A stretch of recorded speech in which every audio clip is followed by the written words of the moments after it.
Hi everyone, this is Megan Krause, and this is my Module 4, Religions in Schools, Current Trends.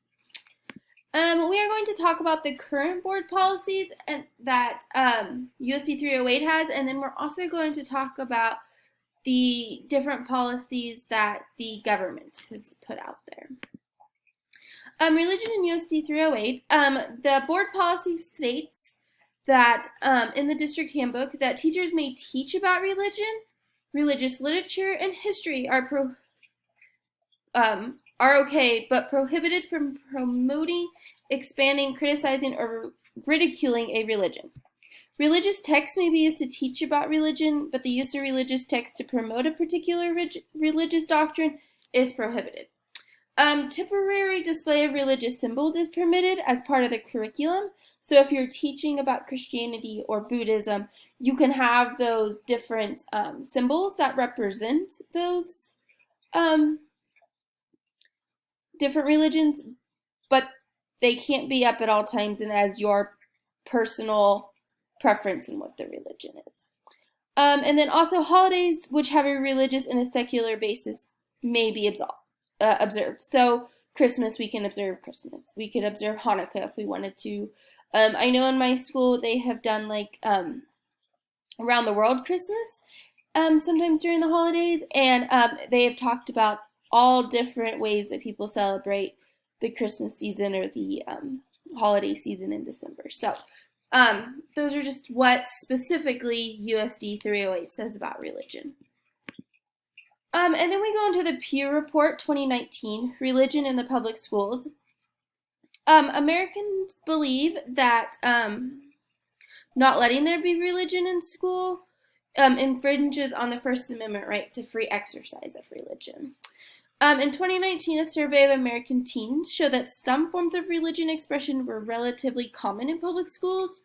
For instance, about 4 in 10 public school students say that they routinely see other students praying before sporting events, and according to the survey. And then about half of U.S. teens in public schools, so about 53%, say that they often or sometimes see other students wearing jewelry or clothing with these religious symbols on it that they practice. In a Zork versus Clausen, the court upheld an arrangement by which public schools excused students during the day so they could attend religious classes away from school property. So that the Pew Research Survey found that 1 in 10 religious affiliated teens in public school do leave the school for these religious activities that they are allowed to leave for. Then in 1954, Congress revised the Pledge of Allegiance to refer to the nation as under God, a phrase that has since been recited by generations of school children. So that was in 1954, but then in 2000, Michael Newdow filed a suit challenging the phrase of under God on behalf of his daughter, who was a public school student in California. He argued that the words under God violated the Establishment Clause because they transferred the pledge to a religious exercise. Then you can also have Christmas-themed music programs also have raised some of these constitutional concerns.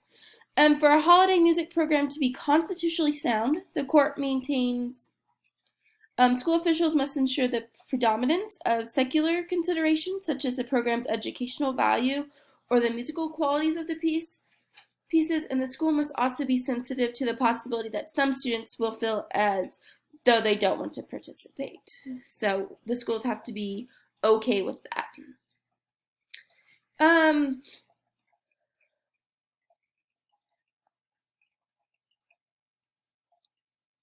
Students acting on their own have the same right to engage in religious activities and discussion as they do to engage in comparable secular activities.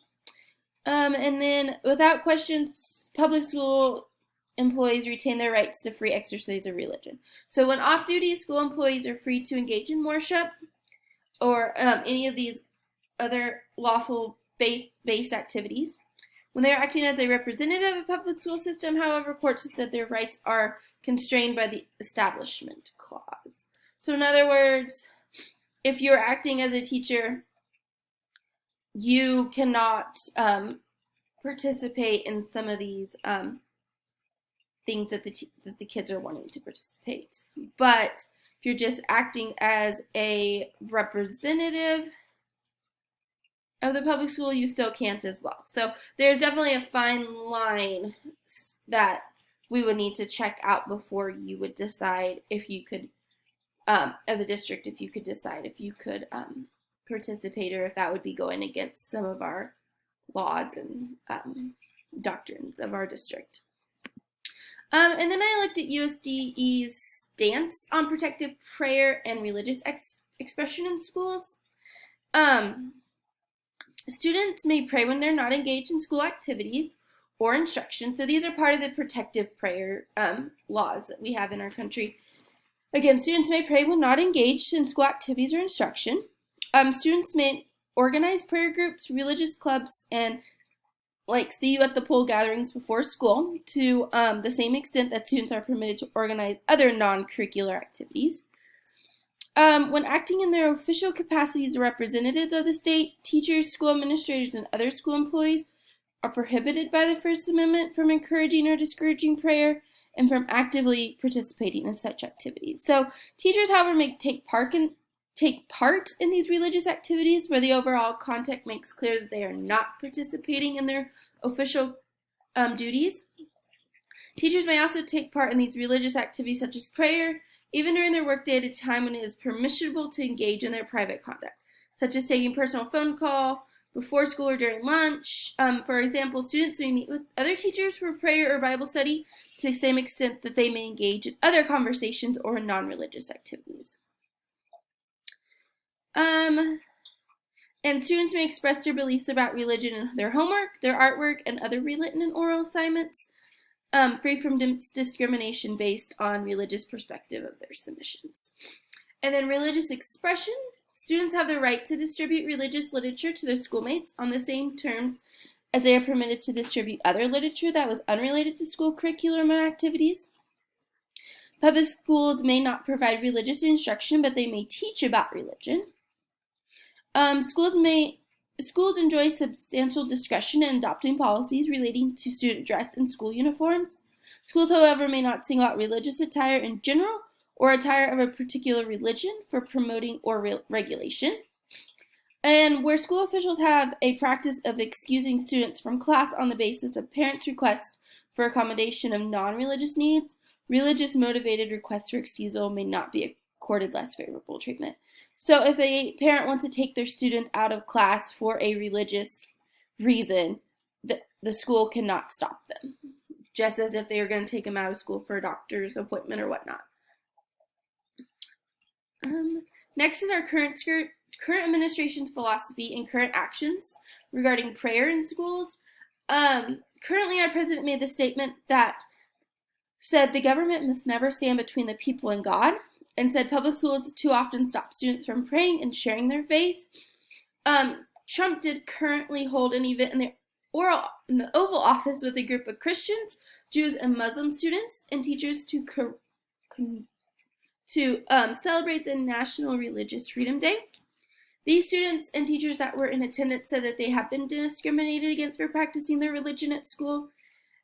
During this event that he held at the Oval Office, Trump did not propose any changes to existing law or regulation, but the White House says it wants to empower students and teachers to exercise their rights. So they're still saying that you still should be able to, as a teacher, be able to follow the Constitution and still get your rights even when you're being in a teaching situation. Policy, procedures, and regulations at my work.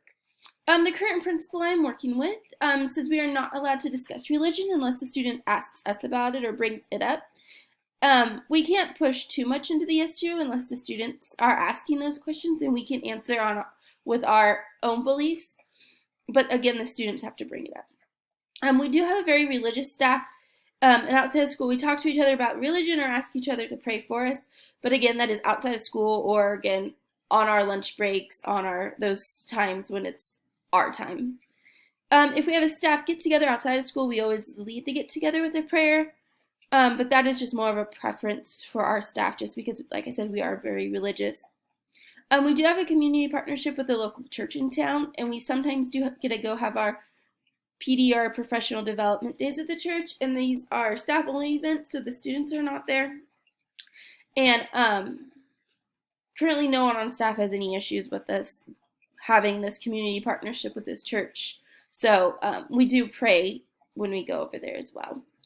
And our principal has a very open heart. I know a few years ago we had a parent reach out to me to see if I could pray for and with their student one morning, right as school was starting.